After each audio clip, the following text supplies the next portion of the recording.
আসসালামু আলাইকুম। আশা করি তোমরা সবাই ভালো আছো। আজকের অনলাইন ক্লাসে তোমাদের সবাইকে স্বাগতম।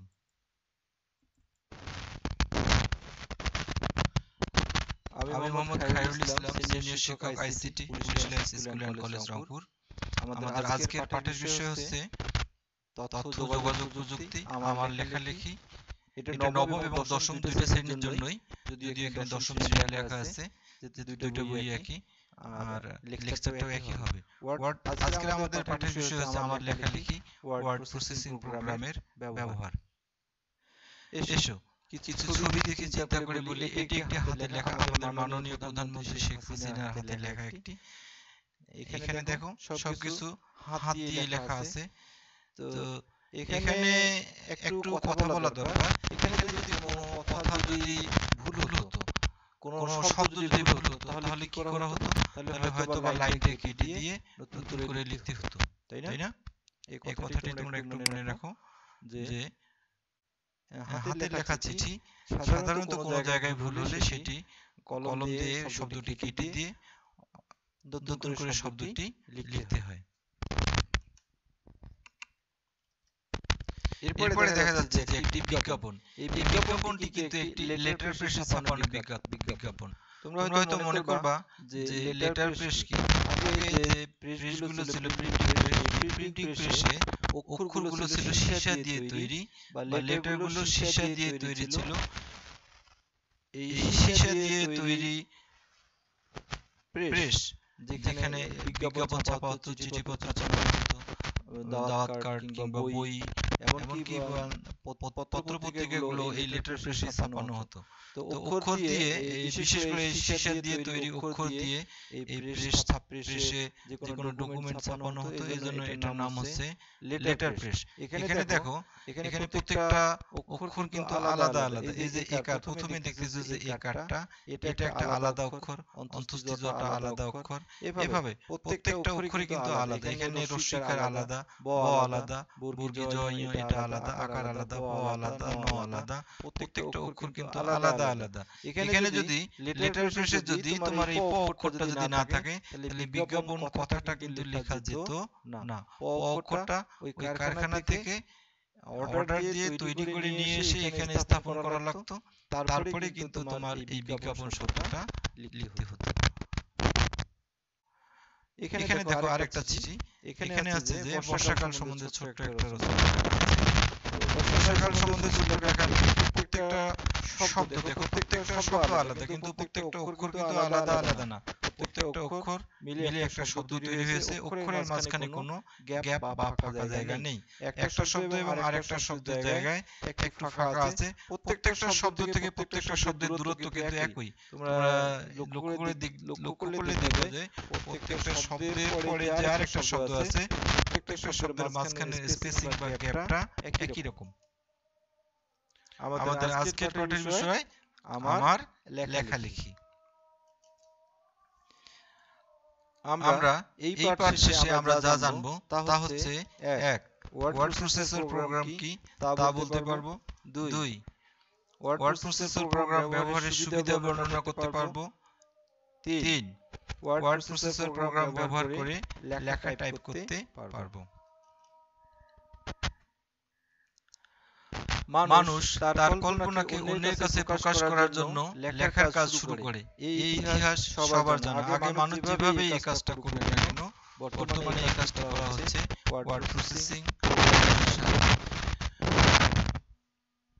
আগে মানুষ যেভাবে এই কাজটা করুক না কেন, এর অর্থ হচ্ছে যে প্রাচীনকালে মানুষ যখন লেখালেখি করত, তখন হাতে লিখতো, কখনো বা পাথরের গায়ে খোদাই করে লিখতো, এভাবে লিখতো। এরপরে আসে লেটার প্রেস, তারপরে আসে টাইপরাইটার।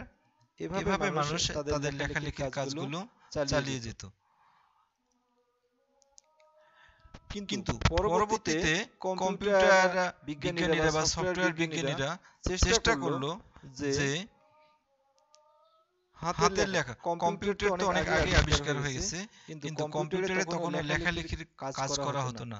এখন কম্পিউটারের সাহায্যেই আমরা কিন্তু দলিল দস্তাবেজ চিঠিপত্র ডকুমেন্ট ইমেইল আদান প্রদানের জন্য যে লেখালেখি করা বইপত্র ছাপানো পেপার পত্রিকা ছাপানো সবকিছুই কিন্তু বর্তমানে কম্পিউটারের সাহায্যে করা হয়। কম্পিউটারের সাহায্যে যে কোনো চিঠিপত্র দলিল দস্তাবেজ যে কোনো ডকুমেন্টকে ছাপানোর জন্য একটা বিশেষ প্রোগ্রাম দরকার হয়। সেই প্রোগ্রামটার নামই হচ্ছে কিন্তু ওয়ার্ড প্রসেসিং প্রোগ্রাম। আমরা ওয়ার্ড প্রসেসিং প্রোগ্রামের একটা সংজ্ঞা আছে, যে প্রোগ্রামের সাহায্যে অতি সহজে কম্পিউটারে লেখালেখির কাজ যেমন চিঠিপত্র, দলিল, পাঠ্যপুস্তক, গবেষণাপত্র, সংবাদপত্র ইত্যাদি অল্প সময়ে নির্ভুলভাবে টাইপ করা, সংশোধন করা, সম্পাদনা করা, ছাপানোর কাজ করা যায়, সেটাই হচ্ছে ওয়ার্ড প্রসেসিং প্রোগ্রাম। বিশ্ববিখ্যাত একটি ওয়ার্ড প্রসেসিং প্রোগ্রাম হলো মাইক্রোসফট ওয়ার্ড। এখানে অল্প একটু বর্ণনা দেই, সেটা হচ্ছে যে পৃথিবীতে অনেকগুলো ওয়ার্ড প্রসেসিং প্রোগ্রাম ইতিমধ্যে আবিষ্কৃত হয়েছে। তাদের প্রথম ওয়ার্ড প্রসেসিং প্রোগ্রাম ওয়ার্ডস্টার, তারপর হচ্ছে ওয়ার্ড পারফেক্ট, লোটাস ইত্যাদি। কিন্তু বর্তমানে পৃথিবীতে সবচেয়ে বেশি ব্যবহৃত এবং জনপ্রিয় একটা ওয়ার্ড প্রসেসিং প্রোগ্রামের নাম হচ্ছে মাইক্রোসফট ওয়ার্ড। এটা মাইক্রোসফট কর্পোরেশনের তৈরি। ওয়ার্ড প্রসেসিং প্রোগ্রাম ব্যবহারের সুবিধা কি? ওয়ার্ড প্রসেসিং ব্যবহার করার কিছু সুবিধা আছে, যেটা হাতে লিখলে, লেটার প্রেসে কিংবা টাইপরাইটারে এই সুবিধাগুলো পাওয়া যায় না, কিন্তু ওয়ার্ড প্রসেসিং প্রোগ্রামে এই সুবিধাগুলো আছে। এক নাম্বার, নির্ভুলভাবে লেখালেখি কাজ করা যায়, ভুল সংশোধন করা যায়। নির্ভুলভাবে লেখালেখির কাজ করা যায়, সবাই তো নির্ভুলভাবে লিখতেই চেষ্টা করে, কিন্তু নির্ভুলভাবে লেখালেখি করা যায় এর অর্থ হচ্ছে লেটার প্রেসে বা টাইপরাইটারে যে কোনো ডকুমেন্ট আমরা ছাপিয়ে বা টাইপ করে তারপরে কাগজে আমরা পড়ে সেটার ভুলগুলো দাগাতাম, লাল কালি দিয়ে দাগিয়ে রাখা হতো। পরবর্তীতে আবার নতুন করে চূড়ান্তভাবে এটাকে ছাপানো বা প্রিন্ট করা বা টাইপ করা হতো। কিন্তু ওয়ার্ড প্রসেসিং ব্যবহার যেহেতু কম্পিউটারাইজড একটি প্রোগ্রাম, ওয়ার্ড প্রসেসিং প্রোগ্রাম ব্যবহার করে যদি কোনো চিঠিপত্র ছাপানো হয়, কোনো ডকুমেন্ট তৈরি করা হয়, তাহলে সেই ডকুমেন্টটা সরাসরি কম্পিউটারের মনিটরে ছাপানোর আগেই দেখা যায়। তো ছাপানোর আগেই ভুলগুলো নিজে মনিটরে পড়ে ভুলগুলো সংশোধন করা যায় এবং একবারই চূড়ান্তভাবে ছাপানো যায়। 2 নাম্বার, সম্পাদনা করা যায়। সম্পাদনা করার অর্থ হচ্ছে যে একটি ডকুমেন্টকে যখন আমরা ছাপাবো, সেটা কোন আকারের কাগজে ছাপাবো। ধরে নিলাম A4 বা লিগ্যাল কাগজে যদি আমরা ছাপাতে চাই, তাহলে কাগজের মাপ আমরা নির্ধারণ করে দিতে পারি। কাগজ এটা পোর্ট্রেটে ছাপানো হবে অথবা ল্যান্ডস্কেপে ছাপানো হবে, সেটা নির্ধারণ করে দিতে পারি। ডান বাম উপর নিচের মার্জিন আমরা ঠিক করে দিতে পারি। লাইনের স্পেসিফিং অর্থাৎ একটা লাইন থেকে আরেকটা লাইনের মাঝখানে দূরত্ব কতটুকু হবে সেটা নির্ধারণ করে দেয়া যায়। একটা শব্দ থেকে আরেকটা শব্দের দূরত্ব কতটুকু হবে সেটা নির্ধারণ করে দেয়া যায়। লেখার আকার ইচ্ছামতো পরিবর্তন করা যায়।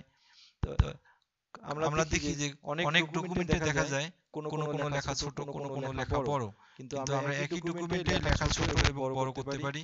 একই লেখাকে আমরা ইচ্ছামতো রঙিন করতে পারি, আন্ডারলাইন করতে পারি, লেখাকে বোল্ড করতে পারি, ইটালিক করতে পারি।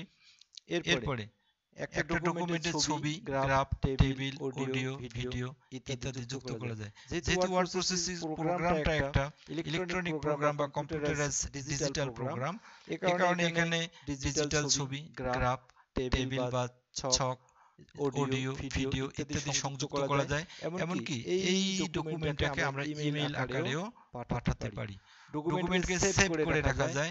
আগে যেমন ম্যানুয়াল টাইপরাইটার বা লেটার প্রেসে কোনো ডকুমেন্টকে সেভ করে রাখা যেত না, যেহেতু ওগুলো ছিল যান্ত্রিক। কিন্তু ডকুমেন্টে যেহেতু আমাদের ডিজিটালি টাইপ করা হয়, এজন্য ডকুমেন্টটাকে সেভ করে রাখা যায়, সংরক্ষণ করে রাখা যায়। পরবর্তী যে কোনো সময়ে এই তথ্যটা আমাদের ব্যবহার করা যায়। একই তথ্য বারবার টাইপ করতে হয় না। মনে করো একটা চিঠি লিখবো, একটা চিঠিতে 50টা দিনাজপুর শব্দটা 50 বার ব্যবহার করা আছে। জাস্ট আমরা দিনাজপুর শব্দটা একবার কপি করে রাখলাম, যখনই দিনাজপুর লেখার টাইপ আসবে তখনই আমরা পেস্ট করে দিলাম। কাজে একই তথ্য বা একই কথা বারবার টাইপ করতে হয় না, একবার টাইপ করে কপি করে রাখলেই হয়। এক ডকুমেন্ট হতে তথ্য কপি করে অন্য ডকুমেন্টে ব্যবহার করা যায়। মনে করো পুলিশ লাইন্স স্কুলের একটা জার্নাল বেরিয়েছে, এই জার্নালের কিছু একটা অংশ আমরা অন্য একটা স্কুলের জার্নালে ব্যবহার করতে চাই। এই অভিন্ন তথ্যটা পুলিশ লাইন্স স্কুলের জার্নাল তথ্যটা শুধু কপি করে অন্য স্কুলের যে জার্নালের যে ডকুমেন্টে তৈরি করতেছে সেখানে জাস্ট পেস্ট করে দিলেই তথ্যটা ব্যবহার করা যায়। অন্য ডকুমেন্টে একই লেখা কিন্তু আবার নতুন করে টাইপ করতে হয় না। আর একই সাথে অনেক ডকুমেন্ট নিয়ে কাজ করা যায়। ফাইন্ড রিপ্লেস কমান্ড ব্যবহার করে অল্প সময়ে তথ্য খোঁজা ও প্রতিস্থাপন করা যায়। মনে করো একটা 500 পৃষ্ঠার একটা বইয়ে এক জায়গায় ভুল করে লেখা আছে দিনাজপুর, কিন্তু আসলে ওখানে হবে রংপুর। কিন্তু আমরা যদি 500 পৃষ্ঠার এই বইটা কোন জায়গায় দিনাজপুরের জায়গায় রংপুর হবে প্রত্যেকটা পৃষ্ঠা প্রত্যেকটা লাইন খুঁজে খুঁজে বের করে একজন মানুষের পক্ষে অত্যন্ত কষ্টকর। কিন্তু ফাইন্ড এবং রিপ্লেস কমান্ড ব্যবহার করলে দুটো অপশন আছে, find what and replace with. Find what মানে আপনি কোন তথ্যটা খুঁজতে চান, মনে করো আমরা দিনাজপুর খুঁজলাম, আর কোন তথ্যটা দিয়ে সেটা প্রতিস্থাপন করতে চান, মনে করো সেখানে আমরা রংপুর লিখলাম। তারপরে একবার এন্টার চাপলে এই 500 পৃষ্ঠার একটা ডকুমেন্টের যেই জায়গায় দিনাজপুর আছে সেই জায়গায় রংপুর দিয়ে রিপ্লেস করা হবে। এটা একজন মানুষের পক্ষে মোটামুটি অসম্ভব ব্যাপার বলাই যায়। আর তথ্যকে যতবার খুশি ইচ্ছামতো প্রিন্ট করা যায়। একটা তথ্য মনে করো একটা টাইপরাইটারে একটা তথ্য দিলাম, প্রথম তথ্যটা কাগজের তথ্যটা হচ্ছে অরিজিনাল কপি, তার নিচে একটা কার্বন কপি থাকে, তার নিচে আরেকটা কার্বন কপি থাকে। কিন্তু প্রথমটাকে বলা হয় অরিজিনাল কপি আর দ্বিতীয়গুলোকে বলা হয় কার্বন কপি। কিন্তু ওয়ার্ড প্রসেসিং প্রোগ্রামের সাহায্যে আমরা যদি প্রিন্টারের সাথে প্রিন্ট করি তো প্রত্যেকটা কপি হচ্ছে অরিজিনাল কপি। আর মনে করে একটা চিঠি আমরা 500 জনকে প্রেরণ করব, তো এই চিঠিটা শুধুমাত্র একবার কম্পোজ করতে হবে। আর প্রিন্ট অপশনে গিয়ে কপির জায়গায় 500 লিখে যদি আমরা এন্টার প্রেস করি তাহলে একসাথে 500টা প্রিন্ট হবে। প্রিন্ট হওয়ার পরে প্রিন্টার বন্ধ হয়ে যাবে। আর যে কোনো বড় ডকুমেন্টকে খুব অল্প সময়ে সম্পাদন করা যায়। মনে করো একটা বইয়ের 500 পৃষ্ঠা আছে, 500 পৃষ্ঠা এর অ্যালাইনমেন্ট অর্থাৎ ডান দিকে মার্জিন থেকে বাম দিকে কত মার্জিন থেকে করে কতটুকু মার্জিন থেকে মিলেছে কতটুকু এগুলো একবারে যদি আমরা সিলেক্ট করে দেই তাহলে 500 পৃষ্ঠার অ্যালাইনমেন্ট একই রকমই হবে। এক্ষেত্রে তোমাদের দলীয় কাজ একটা দেই, সেটা হচ্ছে মেনু টুলের আওতায় কয়েকটি গুচ্ছ টুলের নাম বলো।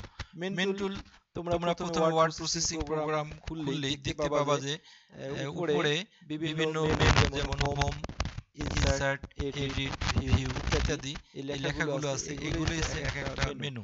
এই মেনুতে ক্লিক করলে এর আওতায় যে মেনুগুলোর নাম আছে এগুলো হচ্ছে গুচ্ছ টুল। আর ওই গুচ্ছ টুলের ওখানে শুধুমাত্র কার্সারটা নিয়ে গেলেই টুলগুলোর নাম দেখা যাবে। এটা খুব সহজ একটা কাজ। আমরা কয়েকটা প্রশ্ন করি, তোমরা উত্তর দেওয়ার চেষ্টা করো, দেখি তোমরা পারো কিনা। 1. নিচের কোনটি ওয়ার্ড প্রসেসিং সফটওয়্যার? ক মাইক্রোসফট এক্সেল, খ মাইক্রোসফট ওয়ার্ড, গ ওয়ার্ড মেকার, ঘ ওপেন ওয়ার্ড। কোনটা উত্তর সঠিক? আমরাই বলে দিচ্ছি মাইক্রোসফট ওয়ার্ড। 2 নম্বর প্রশ্ন, মাইক্রোসফট ওয়ার্ড লেখার স্থান কি বলে? পাতা, ওয়ার্কস্পেস, পেজ, ফাইল। উত্তর হচ্ছে পেজ। মাইক্রোসফট ওয়ার্ড ফাইলটি সেভ করতে কিবোর্ডের কোন কি একসাথে চাপতে হয়? উত্তর হচ্ছে কন্ট্রোল এস। বাড়ির কাজ, ওয়ার্ড প্রসেসিং প্রোগ্রাম ব্যবহার করে ওয়ার্ড প্রসেসিং এর সুবিধা কয়েক লাইনে টাইপ করে আমাকে ইমেইলে পাঠাবা। তোমাদেরকে অসংখ্য ধন্যবাদ আজকের অনলাইন ক্লাসে মনোযোগ সহ শোনার জন্য। আসসালামু আলাইকুম। সবাই ভালো থাকো এবং সুস্থ থাকো। ধন্যবাদ।